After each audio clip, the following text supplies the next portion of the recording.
My dog recently got sprayed by a skunk. Here's what to do if it got into your dog's eyes, their mouth. Home remedies that are not so effective, and a home remedy that really works. Are you looking to learn more about natural pet health and wellness? You've come to the right place. Click the link to subscribe to Veterinary Secrets.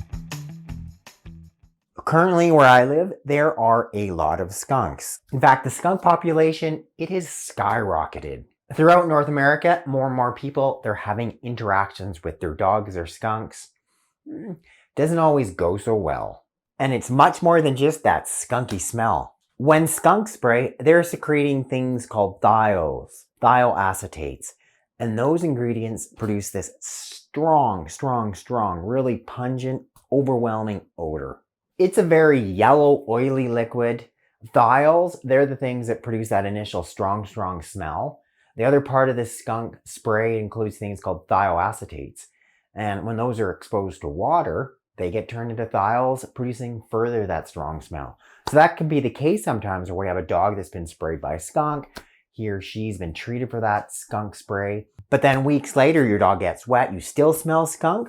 So what's happening is the thioacetate's been converted to thiols. Smells like skunk all over again. Not too long ago, the poodle here thought that the little black and white creature that was wandering out to our chicken coop must be a cat. Poodle must chase cat.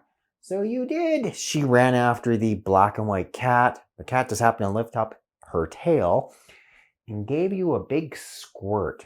Clearly it was a skunk. The poodle, she smelled horrible. It's 9 o'clock at night. I didn't have any skunk off. I'm like, okay, I gotta come up with something because we're not gonna survive the night together. If a skunk sprays into your dog's eyes, it can cause pain, redness, even corneal ulceration. If they inhale it and get into their lungs, once again, it can really irritate the respiratory tract. They're going to be coughing, may even have some difficulty breathing. And if it's in their mouth, on the edges of their lips, it can cause nausea, vomiting, drooling. Some cases even cause erosions or ulcers on their lips. And in rare cases, it can actually trigger anemia. And I had seen that in veterinary practice. We had this little Jack Russell who happened to decide that he was going to kill a skunk, was repeatedly sprayed, ingest excessive amount of skunk spray. He became actually clinically anemic. He had to be admitted to the hospital, and we almost considered giving him an IV blood transfusion. So if your dog, they're sprayed in their mouth, they're sprayed in their eyes, maybe you've even ingested some of it, they breathe some of that in, the single biggest thing you want to do, you want to actively flush that. You're getting cool running water. You're going to really flush their eyes. You're going to run that water, flushing as much as you can in and out of their mouth. You're not using soap. You're not using any other type of detergent thing to bind that oil. You're just repeatedly flushing with water. Fortunately for most dogs, that's not the case. They get sprayed, they back off, as what happened with the poodle here. Then you just need some form of product that's going to neutralize those thiols, those thioacetates. So then you don't have this horrible skunk smell and your dog can come back into your house. There's a number of different commercial products. They have enzymes that will bind the thiols in the skunk spray, neutralizing the odor. I mean, here's one here called Skunk Odor Out. In the clinic, we often used and sold one called Skunk Off. But let's just say it is 9 o'clock at night. Your little poodle dog, they've been sprayed by a skunk. You don't have any commercial skunk smell remover. What can you do? Our DIY skunk spray smell remover recipe, it has 4 ingredients. 3% hydrogen peroxide, baking soda, liquid dish soap, lavender essential oil. When the ingredients are mixed together, especially the baking soda and the peroxide, it's going to fizz up. So you're doing it in a bowl, an open container, and it needs to be used immediately. 3% hydrogen peroxide, 500 mils or 2 cups. Our baking soda, 1/4 of a cup or 4 tablespoons. And as you can see, it's starting to fizz. It's really fizzy. Let's get our full 4 tablespoons.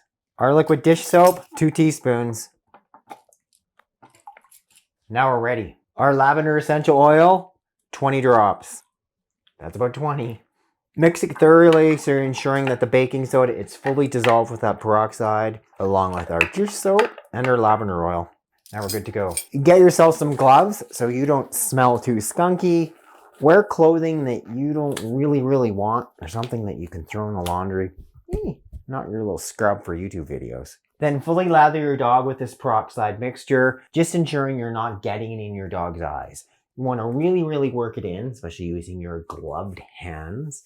Leave it on for a full 10 minutes.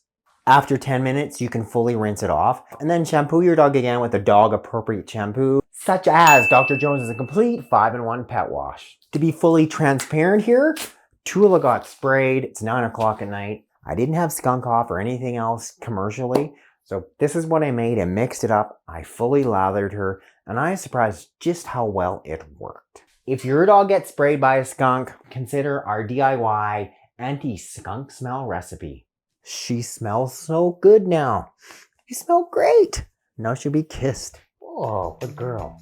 Thanks so much for watching this edition of Veterinary Secrets of what to do if your dog ever gets sprayed by a skunk. Click up there to subscribe, hit the bell to sign up for notifications, and when you click that link directly in the box below, I can send you a copy of my free book.